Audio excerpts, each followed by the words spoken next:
The Integrity Commission report concerning allegations of procurement irregularities and conflict of interest in the award of contracts to Market Me Consulting Limited by the Ministry of Health and Wellness was tabled in Parliament today. The investigation revealed procurement irregularities and conflict of interest concerns in the award of contracts to Market Me by the MOHW in relation to a social marketing campaign. Here with a breakdown of the findings and recommendations is Giovanni Dennis.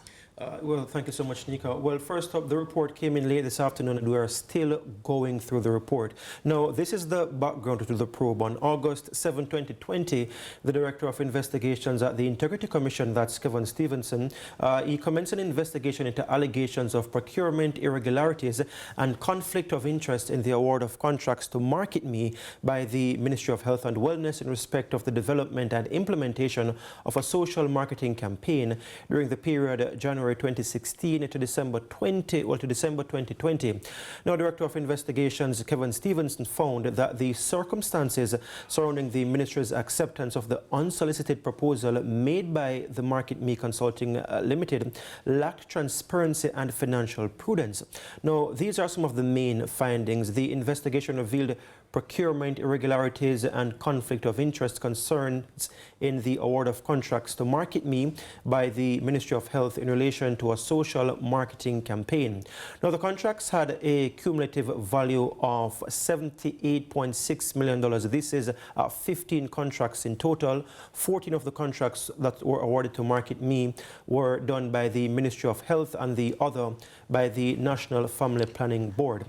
Now, the utilization of the direct contracting procurement methodology by the Ministry of Health to award the contracts to Market Me, some of the contracts that is, amounts to a breach of the Ministry of Finance and the Public Service Circular number 27. Now, these contracts were listed as reimbursement, but they exceeded the 1.5 million allowed for direct contracting.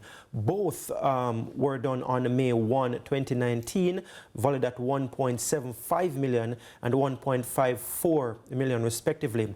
Now, the Director of Investigations concluded that the three instances in which the Ministry of Health described the services rendered in the award of contract as being reimbursement to Market Me Consulting Limited were inappropriate, notwithstanding the explanation provided by the then Permanent Secretary, Dunstan Bryan, that the contract awards were so classified on the basis that the company made purchases on behalf of the Ministry for the Jamaica Moves campaign and thereby required reimbursement.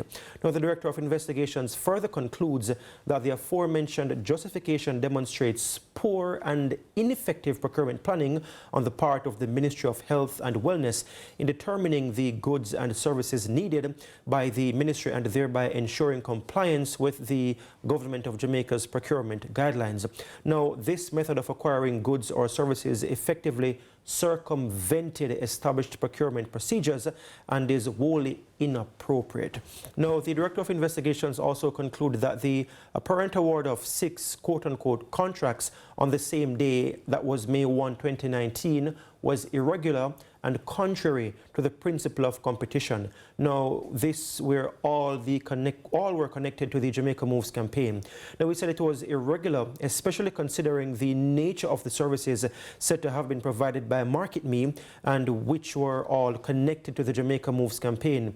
Now, in point of fact, the report says the contracts were described as relating to agency management and public relations and also reimbursement. The Director of Investigations further concludes that the explanation provided by the Permanent Secretary that the purchase orders were all generated on the same date for all activities that were conducted over a period of time and that the invoices submitted to the ministry at the same time and that these activities were done by the firm after the original contract had expired. It also noted that the ministry needed to maintain the presence of the Jamaica Moves activities. No, this is what the Director of Investigations is quoting from the former Permanent Secretary, and he says that that explanation does not adequately justify the irregularity.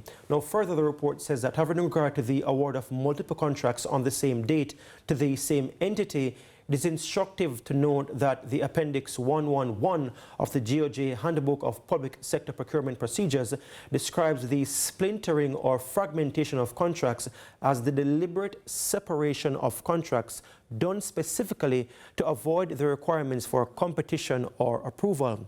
Further, the 6 awards of separate contracts on the same date to the same entity in relation to the same connected activity or program could, without more, be construed as an attempt to splinter the contract. Now, this conclusion is premised upon the fact that if a single contract had been awarded, the cumulative value would have exceeded the $1.5 million. Right, and we are hearing about some recommendations, Gio. Well, yes, some of the recommendations is essentially saying, Nika, that the Ministry of Health should refrain from the improper use of the direct contracting procurement methodology and ensure that this methodology is utilized only within the parameters of the Public Procurement Act.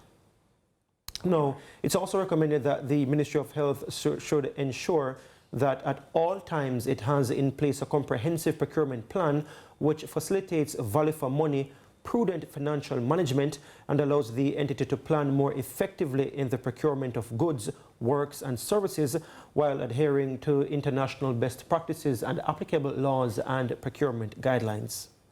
It's also recommended that the Ministry of Health cut out from its procurement practices the award of contracts based on the receipt of unsolicited proposals without administering the requisite due diligence. All right. Quite a bit happening there, Giovanni, and I'm sure we will continue to monitor those developments. Thanks so much.